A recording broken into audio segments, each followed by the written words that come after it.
श्रीमन्महागणाधिपते नमः। सरस्वत्यै नमः। वेदाय नमः। वेदमुखाय नमः। कुलदेवताभ्यो नमः। मातृपितृचरणकमलेभ्यो नमः। गुरुवे नमः। सभी भगवत भक्तों, शास्त्रीय विधान ये है कि बार बार गंगा जल के स्नान का फल केवल भगवत स्मरण से एक बार में ही मिलता है।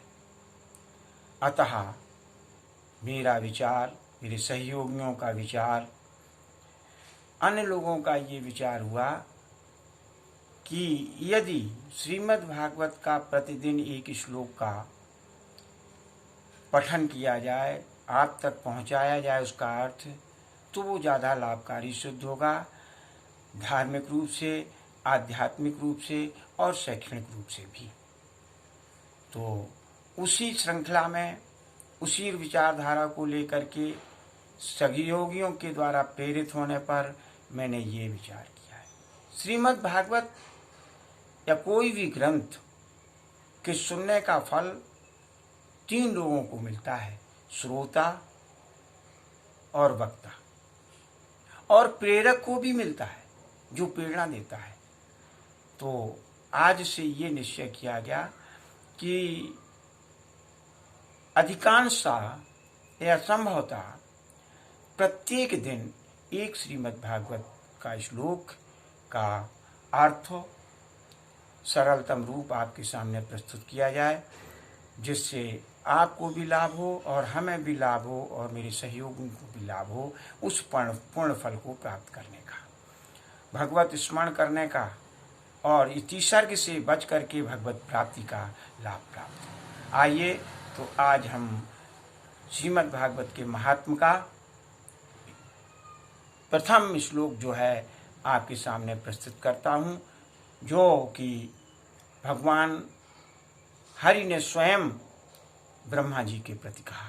भागवत का जिक्र करते हुए उन्होंने कहा, नित्यं भागवतं यस्तु पुराणं पठते नरः प्रत्यक्षरं भवेत् तस्य कपिलादानजं फलम्। फिर सुन लीजिए, नित्यं भागवतं यस्तु पुराणं पठते नरः प्रत्यक्षरं भवेत् तस्य कपिलादानजं फलम्। इसका जो है सरलतम रूप हुआ, नित्यं भागवतं यः तु पुराणं पठते नरः प्रति अक्षरं भवेत् तस्य कपिलादानजं फलम्। अब अन्वय हुआ, यह नरः नित्यं भागवतं पुराणं पठते तु तस्य प्रति अक्षरं कपिलादानजं फलम् भवेत्। जो मनुष्य नित्य भागवत पुराण को पढ़ता है, निश्चित ही उसको प्रति अक्षर कपिला गाय के दान का फल प्राप्त होता है।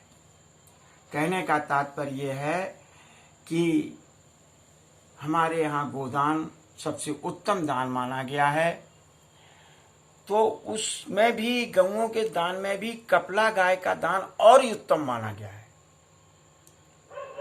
तो कपिला दान जो है अति उत्तम जो है वो किसके बराबर है, या कपिला दान के बराबर भगवत श्रीमद् भागवत का प्रत्येक श्लोक का पाठ है।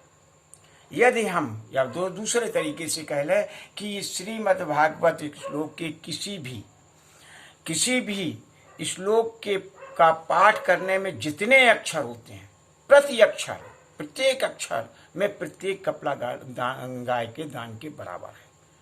एक श्लोक में केवल एक कपिला गाय का दान नहीं है, प्रति अक्षर जितने भी अक्षर। तो आप अब ये समझ सकते हैं कि श्रीमद् भागवत पुराण का एक श्लोक का भी पाठ कितना महत्वपूर्ण है, कितना पुण्य को प्रदान करने वाला है। जो हम लोग पढ़ते हैं, जो हम लोग सुनते हैं, जो उसके प्रेरक हैं, उन सबको लाभ मिलता है। तो यदि हमें किसी तरह से दान का भी लाभ लेना है तो हम श्रीमद् भागवत श्लोक का पाठ करें और हम उसके पुण्य की प्राप्ति हो। दान कई प्रकार के होते हैं, उन दानों में सबसे महत्वपूर्ण दान गोदान माना गया है, और उसमें भी कपला दान तो प्रति अक्षर का एक एक गाय का दान जो है का फल प्राप्त होता है। तो सभी भगवत भक्तों, हम ये निरंतर प्रयास करें, निरंतर कोशिश करें कि हम श्रीमद् भागवत का पाठ करते रहें।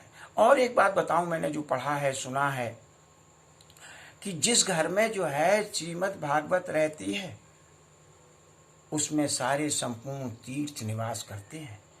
तो हमें सभी भगवत भक्तजनों को ये चाहिए कि अपने घर में भागवत पुराण ले आएं और नित्य उसका जो है एक श्लोक का, कम से कम एक श्लोक का पाठ करें।